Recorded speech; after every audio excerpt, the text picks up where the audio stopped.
Yo, what's going down, film lovers? Your homie Jay Greene back right now with a brand new review for Sisu. Now, this movie follows an ex-soldier in the final days of the World War II era. This guy has basically lost family, friends, comrades, you name it, and at this point in time, he has turned his back on the war, talking about F it, I'm out. He's now roaming the cursed earth looking for peace and prosperity. And as the universe most often does, it does present those opportunities to move on and move forward.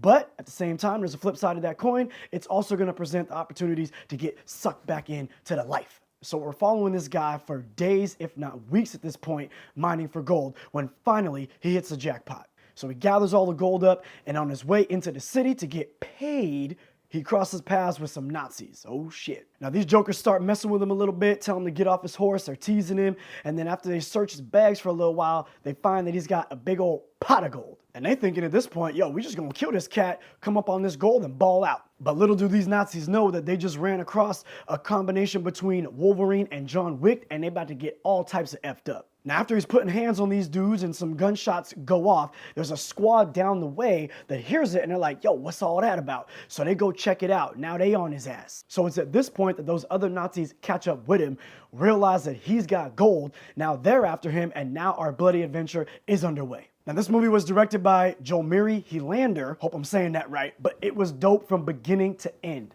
Watching this movie gave me Tarantino Hateful Eight vibes because it had breathtaking cinematography and landscape shots, and it had the look and the feel as if it was shot on film. Plus, it also gives chapter numbers and titles. This isn't something necessarily designated to only Quentin Tarantino, but I definitely feel like I see it mostly in films that he makes. Now, based on the type of movie that I'm watching, something like those chapter numbers and titles can really help keep me engaged with a lot less narration and transitional exposition from the film as to what's going on or what's coming up next. I really dig that sometimes. And because of the nature of a story like this, I did think that having those chapter titles and numbers was a fun and creative way to keep us audience members pumped for each coming chapter. Now, I ain't gonna front. When I first saw this trailer, my first thought was, is this John Wick's grandpa's origin story? Kinda.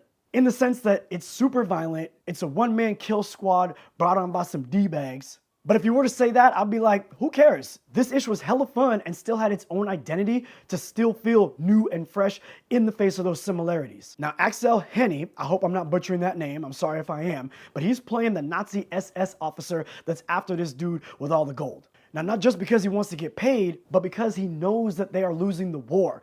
And when he gets back home, more than likely, it's not just gonna be a nice little retirement and pension. He and them boys probably gonna get lynched. And with that thought in his mind, he knows that this might be his only way out. A way to escape the consequences of the murder and the mayhem that he and the homies have been dealing out across the land. Now, what I love about this is adding that little detail into his motivations makes it a lot more believable why this SS officer, in the face that the war is ending and they're losing, would risk his life as well as the life of his soldiers for this one man and his little bag of gold. Especially when there is a time in the movie where he's telling his commanding officers, yo, we about to go after this dude, and they say, based on your description, we know who that guy is. It's best that you just leave him be because he about to fuck y'all up. And of course, as knuckleheads do, he ain't trying to hear that. And because this man is so determined to get this gold, there's a really fun dynamic when his soldiers know how deadly this dude is, and he's still forcing them to risk life and limb to go after this guy to get that pot of gold. Jorma Tommila, again, I hope I'm not messing up the name, but goddamn, these Finland names are crazy. Anyway, he's playing our gold miner, ex-soldier, one-man kill squad. Old Man Logan, John Wick Sr., the Terminator, John McClane from Die Hard, all rolled into one, and he is killing it throughout this entire film. Much like Keanu in John Wick, this man barely says anything throughout the entire film. This man's story, past experiences, and emotions are all portrayed through scars on his body, facial expressions, and his eyes. So between him and the SS officer, yo, the acting is on point. Because even though they're not really speaking much throughout the entire film, and it's usually just body language and facial expressions, you understand every single piece of each of their motivations, and it's great. Now, this film does a lot of great things, but one of the things that I love that it did the best was allowing you to focus on the characters and the action without losing the story at the same time. And again, that's all due to the acting quality and, of course, the writing and directing of this film in general. Now, I know what you're thinking right now. Jay Greene, with all that good, is there any bad? Not really.